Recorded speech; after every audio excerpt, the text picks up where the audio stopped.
وته چې کوم دی نو اسپتالونه وویشتل اسپتال په تاریخ کې به زما خیال دی چې علي ویشتی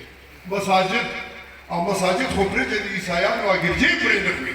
په لاره باندې امبولنس ولاړ وي هغه هم دي ظالمان نو بد دعا کوئ چې خدایه امریکا او اسرائیل تباه او هلاک کړي خدای د خپل قهر په څپېړه ووالي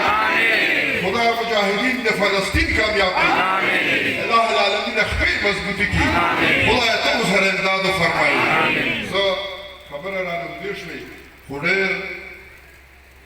د افسوس خبره ده چې دا نن کوم ظلم شروع دی د سړي زړه پرې درد کوي خو موږ سره خو ماسیوا د دعا نه او د بد دعا نه بل څه نشته د خپلو حاکمانو ته وایي چې د خدای دپاره د یو مسلمان دپاره چې امریکا پرې خوشحالې ده ټول ورته راپاڅېدئ او چې نن بیت المقدس اوازونه کوي چې شرط دی مسلمانانو نن د هغې دپاره یو بادشاه نشته یو مشر نشته زه د دې مشایخو د دې علماو چې په سټیج باندې کوم جلوه افروز دي زما مخې ته چې کوم ناست دي ستاسو د ټولو د زړه د اخلاصه شکریا ادا کوم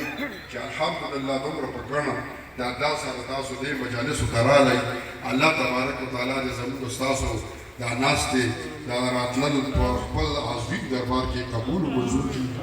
او چونکې مجلس د جشن عید میلاد النبي صلی الله علیه وسلم دی او د ایصال ثواب مجلس دی یو ځل الحمد و درې ځله قل هو وایي بیا به دعا کوو اعوذ بالله من الشیطان الرجیم بسم الله الرحمن الرحیم الحمد لله رب العالمين مالك يوم الدين نستعين اهدنا الصراط المستقيم صراط الذين انعمت عليهم غير المغضوب عليهم ولا الضالين امين بسم الله الرحمن الرحيم قل هو الله احد الله الصمد لم يلد ولم يولد ولم يكن له كفوا احد بسم الله الرحمن الرحيم قل هو الله احد الله الصمد لم يلد ولم يولد ولم يكن له كفوا احد بسم الله الرحمن الرحيم قل هو الله احد الله الصمد لم يلد ولم يولد ولم يكن له كفوا احد سبحان ربك رب العزه عما يصفون وسلام على المرسلين والحمد لله رب العالمين بمثل دروش الفواي اللهم صل على سيدنا محمد واله وعترته بعدد كل معلوم لك الصلاه والسلام عليك يا رسول الله وعلى آلك وأصحابك يا حبيب الله الحمد لله رب العالمين والعاقبة للمتقين والصلاة والسلام على رسوله محمد وآله وصحابه أجمعين يا حي يا قيوم يا ذا الجلال والإكرام لا إله إلا أنت سبحانك إني كنت من الظالمين حسبنا الله ونعم الوكيل نعم المولى ونعم النصير يا حنان يا منان يا بديع السماوات والأرض يا أرحم الراحمين يا أرحم الراحمين يا أرحم الراحمين رب كريمة دا مبارک مجلس چې کوم وخت شروع دی په دې کې څومره ذکر فکر وشو نعتخواني وشوه رب کریم قال الله قال رسول صلی الله علیه وسلم ویل شوی دی دا خیرات صدقات شوي دي او دا یو ځل الحمد و درې ځله قل هو شریف ختم وشو پروردګار عالم دا ټول په خپل عظیم دربار کې قبول و منظور کړي رب کریم د دې چې کوم ثوابونه تا ورکړي ستا د رضا لپاره هدیة تحفة نبی کریم علیه الصلاة والسلام مبارک ته وړاندې کوو د هغې روح مبارک د زموږ ډېر ډېر خوشحاله کړي د هغې په توفیلو په وسیله سره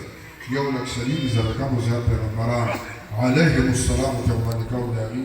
ارواح مبارکه په زموږ ډېر ډېر خوشحاله کړي د آدم علیه السلام نه تر دې وخته پورې څومره مؤمنان مسلمانان نارینه زنانه وفات شوي خدای د ټولو د ثواب ورسونه کړي په دې حاضر مجلس کې د چا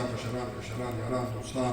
وفات شوي په خپل تصور کې راولي خدای د هغوی ټول د ثواب ورسونه کړي او په ډېر خصوصیت سره زموږ د سلسلې د ټولو سلاسلو څومره صاحبان چې دي هغوی د ثواب ورسونه کړي او په ډېر خصوصیت سره زموږ د ډاک بابا جان رحمتالله علیه روح مبارک ته ثواب ورسونه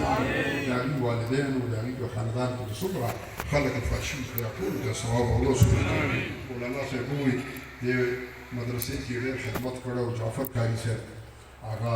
میاشت به درې څلور مخکې وفات شو کینسر مرض باندې ډېر خدمت یې درته کړی او ډېر کسان یې حافظه کړي دعا وکړو چې الله یې مغفرت نصیب کړي د هغې نه مخکې د دې مدرسې یو بل عالم وفات شوی په کینسر باندې هغه ته هم دعا وکړئ چې الله ورته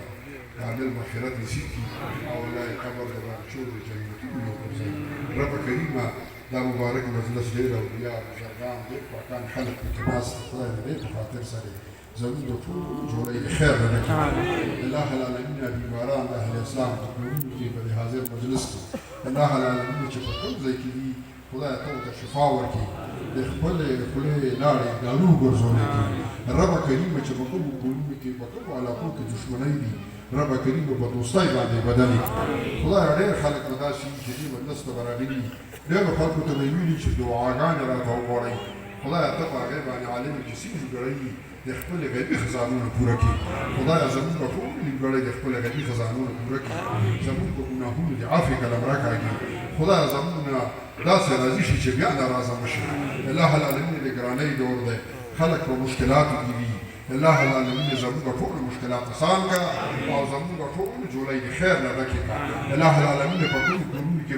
بچي ناست دي، د ودونو په انتظار باندې دي. خدای د والدینو سره اسباب نه برابرېږي. خدایه ته